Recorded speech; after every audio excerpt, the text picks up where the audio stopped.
Ver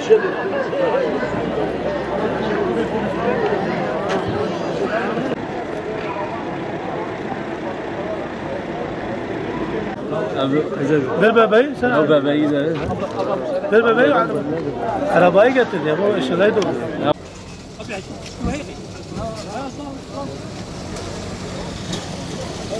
Oraya ilk defa gidiyorum. Yani o kutsal topraklara yani çok güzeldir. Yani hiç anlatılma şeye gelmiyor. Yani hiç oradan insan gelmek istemiyor. Yani inşallah tüm Müslümanlara ve ümmet-i Muhammed'e kısmet olur. Herkes gider, görür. Yani o kutsal toprakları, o peygamberlerin, o sahabelerin mezarları hepsini gezdik. Şehitlerin mezarları hepsi gezdik orada. İnşallah herkese nasip olur.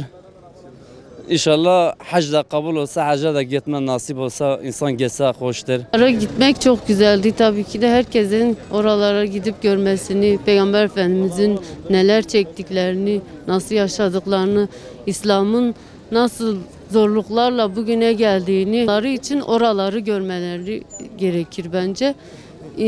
Çok güzeldi. Gittiğime çok seviniyorum. Bütün İslam aleminin oralara gitmesini istiyorum. Ümmetin hepsinin oralara gidip görmesini istiyorum. Rabbim hepimize nasip etsin inşallah. Tekrar bizlere de nasip etsin inşallah. Oraya gittik.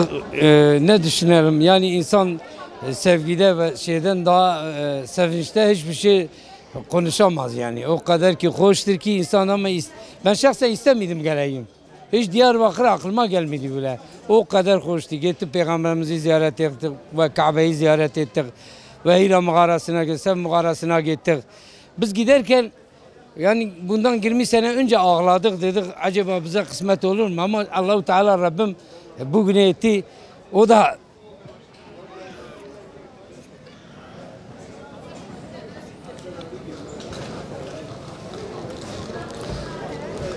O da şehitlerin hayrine gittik elhamdülillah çok şükür. Demek insan bedel verirse Allah-u Teala daha bir şeyler verir. Yani ben orada dedim keşke benim 10 tane oğlum olsaydı böyle bu yoldan geçseydi ben de her gün geleydim buraya.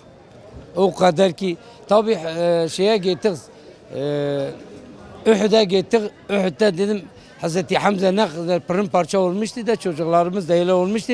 Onların hayrine geldik. Ya Resulullah dedim senin amcan ne kadar pırın parça olmuş bizim çocuklarımız da öyle oldu. Bak bunların sayesinde biz senin misafirin olduk ve bütün Müslümanların selamı getirdim sana ve bütün Müslüman Hizbullah cemaatin selamı var sana. Aynı öyle söyledim. Ondan sonra orada gittik namaz kıldık o şeyde o yeşil halide namaz kıldık. Dün de gittim selam verdim dedim Müslümanların selamı var. Ya Resulallah nasıl sana Bedir'de ve şeyde Allah-u Teala yardım etti öyle Müslümanlara da yardım et. Müslümanlar zulümün altındadırlar. Tüm dünyanın Müslümanları zulüm altındadır ya Rabbi. Hira mağarasından ben çok dua ettim ve ağladık. Bütün millet ağladı yani o kadar ki dua ettik. İnanın ki ben burada dua olmasını yani yapmasını bilmiyordum ama oraya gittik Allah-u Teala kalbimize verdi. Öyle dua ettik, öyle ettik ki tüm Müslümanlara ettik inanın ki. Benim aklıma gelen isimleri ve gelmeyenlere hepsine ettim. Allah razı olsun. Maşallah çoravi hindi haya. Ay maşallah. Duza. أعرف كل بيت تركينا القدر كهالوني بلد مدينة منور ما شاء الله مكان يا رسول أكرم ما شاء الله ما شاء الله ما شاء الله شباني أمتي شباني أمتي أخويا حموها الرفع الجيد بختي خديدا أي لحم ورز قربانه هفي هر فوش من منجنا جاني تيار حفت خوش كان ويجنجت هو بدار هوني زنجين جيبين خدي ديوا خدي حفظة وش قضا بلاكي واستريني هري كوريمني حمو جنجتين وهذا حمو علونتين حموتين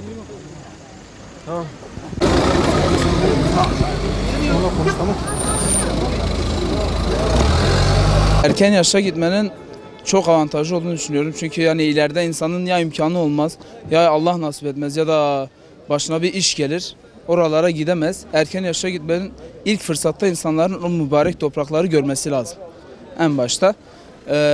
Kabe'yi ilk gördüğüm anda yani insan ağlıyor ister istemez. Harika bir duygu. Yani sadece o Kabe'nin ilk görüntüsünü görmek oraya kadar gitmeye değiyor. Aslında bir de bizim şu zamanımızda oraya gitmek çok kolay. 3000 kilometre yol.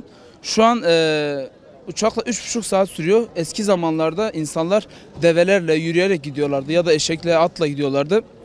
Ki bu zamanda çok kolay olmuş. O zaman 20-30 gün insanlar yol yapıyorlardı. Şimdi çok basit bir imkan olmuş. Yani insanların bunu değerlendirmesi lazım. Allah'ın yardımı da çoktur. Orada ibadetlerimiz bayağı kolaydı bizim için.